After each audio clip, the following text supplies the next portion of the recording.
네, 저희 민주당은 오늘 2026년 첫 현장 최고위원회로 서울 가락동 농수산 시장에 왔습니다. 축구장 78개 면적 16만 평, 동양 최대 시장입니다. 이곳에서 하루에 트럭 5만 대가량이 여기를 왔다 갔다 한다고 그럽니다. 대한민국의 농수산물이 가락시장에 모이고 또 여기서 우리 소비자 국민들의 밥상으로 올라갑니다. 오늘 저희는 와서 청소 봉사를 했습니다. 경매가 끝난 어지러운 비닐 그리고 망 같은 것을 청소를 하면서 그런 생각이 들었습니다. 청소를 하고 나니까 이렇게 깨끗하고 보기 좋았습니다. 쾌적했습니다. 내란 잔재도 깔끔하게 청소를 해서 국민들에게 쾌적한 생활 환경을 만들어 드려야 되겠다라는 생각을 한편으로 했습니다. 이어서 사과 배달을 했습니다. 싱싱한 사과가 산지에서 올라와서 우리의 먹거리가 될 때까지 수많은 사람들이 땀이 필요했겠구나 그런 생각이 들었습니다. 산지에서 제값을 받아야 되는 농민과 그리고 또 좀 더 값싸고 싱싱하고 맛있는 그런 사과를 또 먹어야 되는 소비자 관계 속에서 유통 구조를 어떻게 하면 개선할까 하는 생각도 또한 했습니다. 농민들에게는 소득이 보장되어야 하고 소비자인 우리 국민들은 또 값싸고 질 좋고 싱싱한 과일을 또 먹어야 하고 이 수급을 정확하게 예측해서 가격 안정도 필요하고 또 소득 보장도 필요하다는 그런 생각을 하면서 어떻게 하면 유통 구조를 좀 더 효율성 있게 해야 될 것인가 하는 생각을 그런 고민도 하게 되었고 농림부랑 이 부분도 머리를 맞대고 더 고민해야 되겠다 그런 생각을 했습니다. 아까 청소하면서 내란 잔재 청소를 생각했듯이 사과 배달을 하면서 이 내란에 대해서 아직도 사과를 하지 않고 있는 국민의힘 모습을 보면서 우리 소비자들이 국민들이 싱싱한 사과를 당연히 먹어야 하겠지만 이 썩은 사과라도 철진한 썩은 사과라도 하지 않고 있는 이 국민의힘 모습을 보면서 이분들이 국민들의 자격이 있는가 국민들의 마음을 헤아리고 있는가 그런 생각도 또한 했습니다. 오늘 이 가락시장에 와서 이 아침을 여는 새벽 공기를 마시면서 아침을 여는 이런 선량한 국민들을 보면서 이분들의 눈에서 지난 1년 동안 얼마나 많은 눈물을 흘리게 했고 또 일상이 망가져서 얼마나 불안에 공포에 떨었던 그런 선량한 국민들을 생각하면서 사과 배달을 하면서 그런 생각이 좀 들었습니다. 이제는 철진한 썩은 사과라도 좋으니 제발 당신들의 입에서 비상계엄 내란에 대해서 정말 죄송합니다 라는 말 한마디를 듣고 싶습니다. 국민의힘에서 사과를 할지 말지 계속 고민한다는데 뭘 그걸 고민합니까? 당연히 해야 될 일은 하시기 바랍니다. 박지원 최고가 오늘 시진핑 주석과 이재명 대통령 간에 바둑 교류를 얘기를 했습니다. 제가 17대 초선 때 노무현 대통령과 후진타오 주석이 정상회담을 하고 한중 문화교류의 종목으로 e스포츠를 선택했었습니다. 그 일환으로 제가 베이징에 가서 e스포츠 대회를 같이 한 적이 있습니다. 생각해 보면 그 당시 노무현 대통령과 후진타오 주석 간의 정상회담이 정상적이었습니다.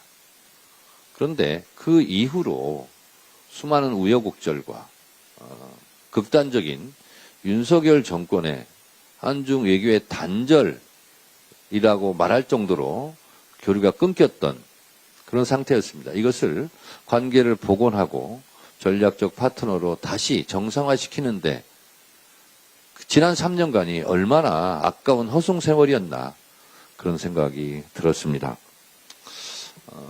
이재명 대통령과 시진핑 주석이 샤오미, 선물 받은 샤오미로 셀카를 찍는 장면, 그리고 바둑 교류를 하자는 그런 합의, 그리고 에이펙 때 바둑판을 선물했던 이재명 대통령, 이것이 한편에 바둑을 두는 듯한 그런 양 정상이 서로 묘수를 두고 있는 듯한 그런 느낌이 들었습니다.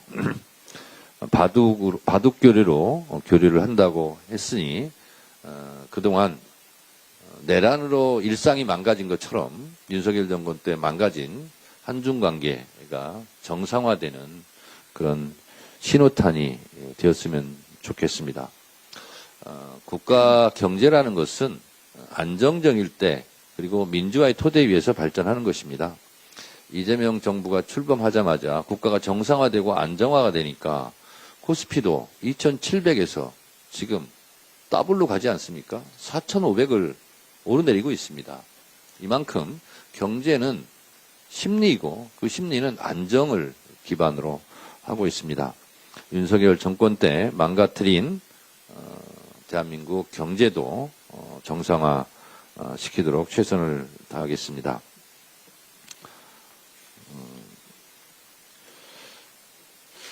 어제 내란 전담 재판부법이 드디어 공포 시행되었습니다. 내란 전담 재판부의 가장 큰 특징은 조희대 대법원장의 입김을 차단한 것입니다. 서울고등법원, 서울지방법원 판사회의에서 내란 전담 재판부 판사의 기준을 정하고 그 기준대로 사무전담위원회로 보내면 사무전담위원회에서 내란 전담 재판부 판사를 결정하면 서울고법이나 서울중앙지법이 법원장이 도장을 찍으면 내란 전담 재판부가 곧바로 출범하게 됩니다. 원래 원안보다 상당히 전진된 개선된 조항입니다. 조희대 대법원장의 입김을 최소화시키는 내란 전담부가 이제 시행되게 되었습니다. 더 이상 침대 축구 하듯이 가족 오락관 하듯이 경박하게 경박하게 재판을 진행하면서 국민의 염장을 일렀던 지기현 판사 같은 경우는 다시는 안 보길 바랍니다. 통일교 신천지 의혹을 파헤칠 검경 합동수사본부도 구성되었습니다. 통일교 신천지를 같이 수사하게 됩니다. 이렇게 검경 합동수사본부도 발족한 만큼 이제 통일교 신천지 특검을 못할 이유가 없습니다. 이재명 정부 하에 검경 합동수사본부가 구성되었는데 국민의힘은 중립성, 공정성을 문제 삼지 않겠습니까? 이재명 정부의 검찰, 이재명 정부의 경찰에서 제대로 수사하겠느냐, 중립적으로 하겠느냐, 공정하게 하겠느냐, 이렇게 불만을 늘어놓지 않겠습니까? 그러니까 그것을 원천 차단하기 위해서 특검을 하자는 겁니다. 더불어민주당은 더불어민주당이 특검 추천권을 하지 않겠다는 겁니다.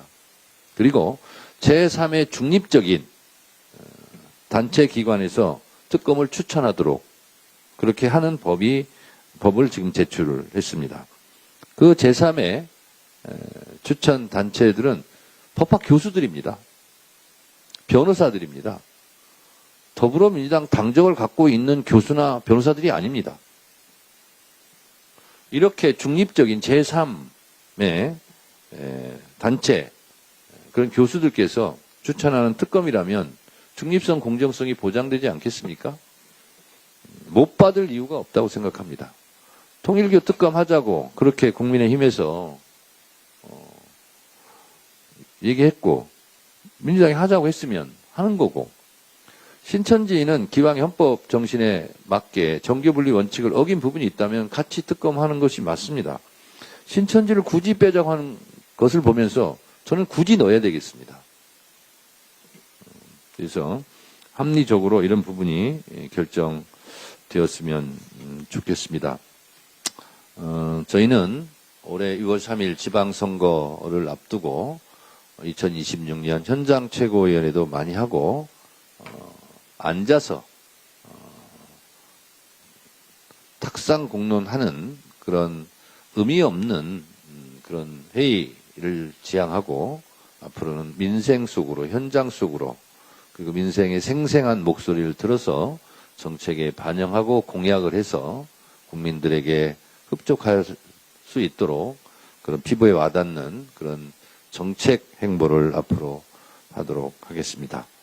국민 여러분과 함께 손잡고 대한민국의 더 나은 내일을 위해서 같이 뛰도록 하겠습니다. 감사합니다. 고맙습니다.